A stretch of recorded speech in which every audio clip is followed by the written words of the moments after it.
Okay, so time check is 3:30 in the morning. Super early pa para magluto. Mag-aayos muna ako ng mga halaman ko sa labas kasi binagyo sila. Kailangan na rin ng konting trimming and meron na rin akong itatapon kasi namatay na.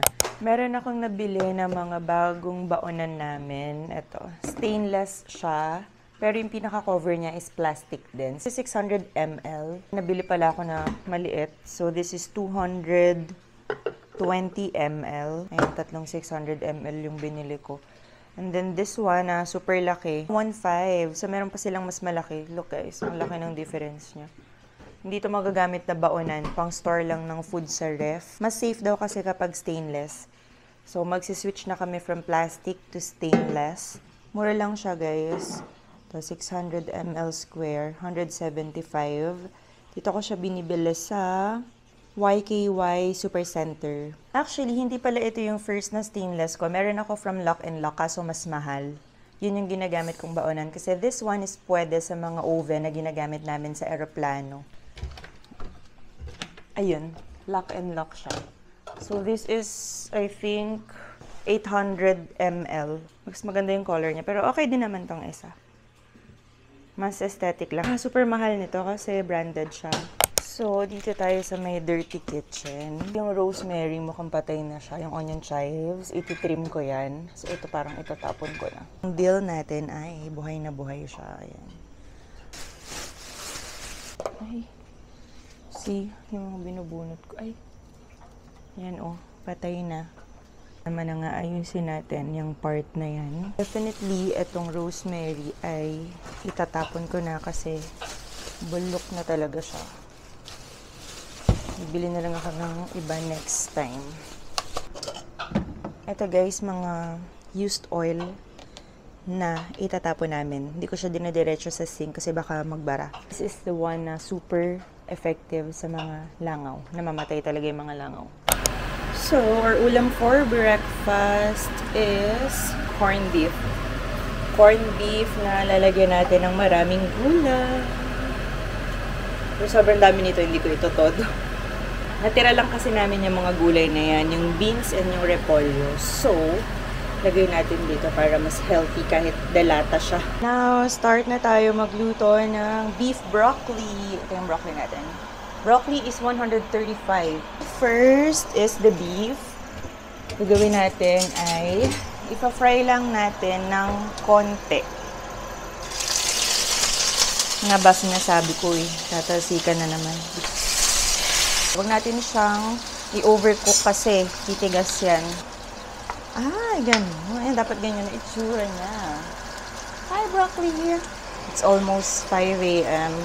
6 o'clock kami ang alis ni Kaylee for school. Ouch!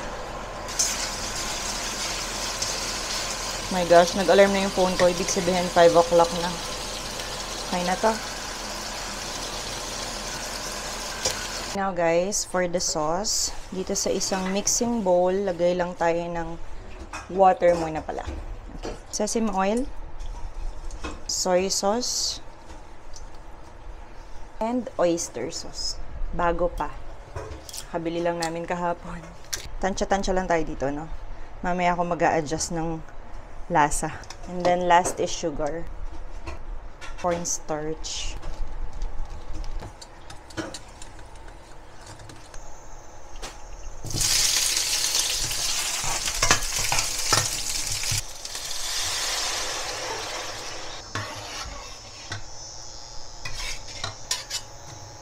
Habang pinapalambot ko yung beef na supposedly ay mabilis lang lutuin kung maganda yung beef natin, pinapalambot ko patuloy siya ngayon. Pero okay lang kasi marami naman yung sauce na nagawa ko. Kain muna tayo ng rice, corned beef with lots of gulay. Kahit delata siya, feeling healthy pa rin.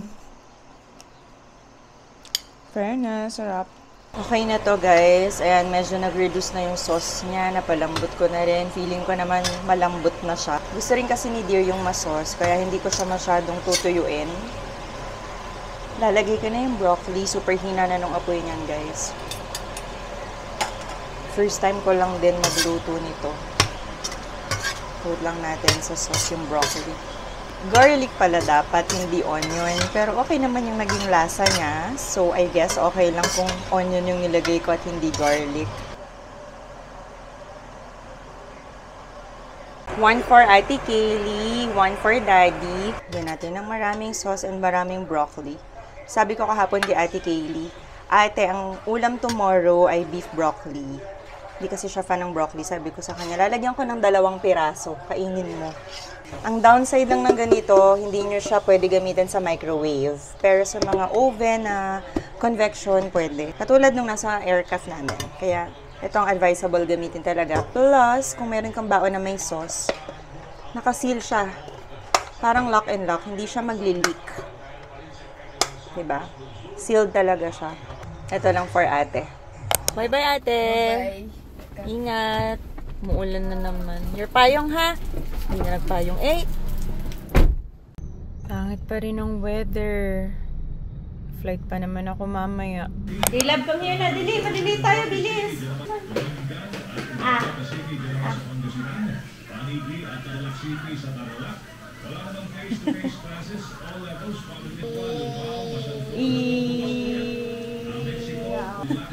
Bye-bye. Let's go to school. Bye-bye. Bye-bye kay Dada. Bye-bye. I am just waiting for Caleb. It's now 9 o'clock. Hanggang 9:30 lang naman yung school niya. So, it's 8 o'clock in the morning up to 9:30 since parang play school lang siya. Toddler level, 4 lang sila. That's why 1 hour and 30 minutes lang. I'm so happy, guys, kasi medyo bumalik na yung ano ko. Paano ba? Hindi ko ma-explain kasi there was a time na parang ayoko na mag-vlog. Feeling ko nalungkot kasi ako nung nahack yung page ko. Ngayon, more on, ano lang tayo, mommy life. Try ko din na mag-share sa inyo ng konti-konti lang sa work. Yung hindi makaka-apekto sa SEB or makaka-apekto sa work ko, syempre, hello. Kahit gusto ko nang maging full-time mom na lang, eh, hindi pa natin kaya. It's now 9:20. Baba na ako. Guys, ang haba ng hair ko, no? Tapos, na-OC na ako dito sa color.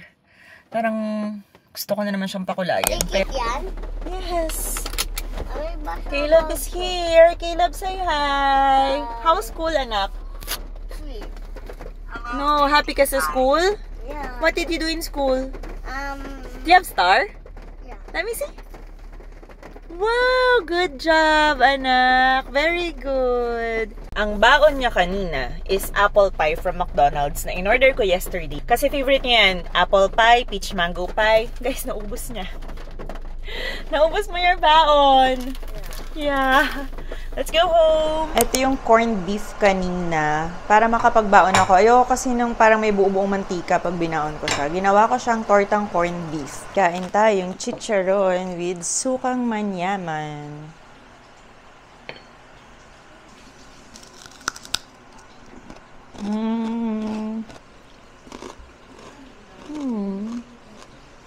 May konting laman. Ayoko ng super kapal ng laman. Kasi actually guys, hindi talaga ako mahilig kumain ng taba ng baboy. But, for chicharon, may exemption.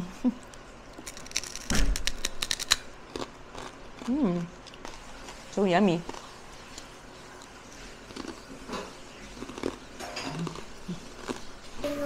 Halika na, let's go, let's go.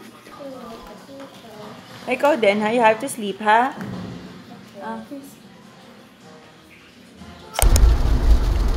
Grabe, guys. Grabe, ang lalaki ng patak ng ulan. Time check, it's 12:35. Check-in time is actually at 14:50 pa. Pero inagahan ko yung alis kasi nga, ito na, ina-anticipate ko na yung ganitong weather. Pag ganito kasi, biglang lakas ng ulan, lahat ng cars, of course, naturally, ay babagal. Tinawagan ako ni Kaylee, suspended daw yung classes. Kasi nga guys, super buhos talaga yung ulan. As in, sayang naman yung pinasok ni ate. It's almost 1 in the afternoon and I'm here. Kakapark ko lang. Expectations for today's flight, definitely bumpy. Dahil sa weather, super pangit talaga ng weather. And expect delay. Grabe, super lakas ng ulan and so wet. May magpapasa. Hey guys, time check, it's 9:51 p.m. And pauwi na ako. Grabe guys, yung flight ko kanina, as in, nahilo talaga ako. Sobrang alog. Pero guys, in fairness, yung expectation ko na isa na madidelay yung flight, hindi siya nagkatotoo kasi ahead kami ng 30 minutes. O, diba? Ang galing namin. At dahil madilim na, hindi nyo na ako nakikita. Bye-bye na.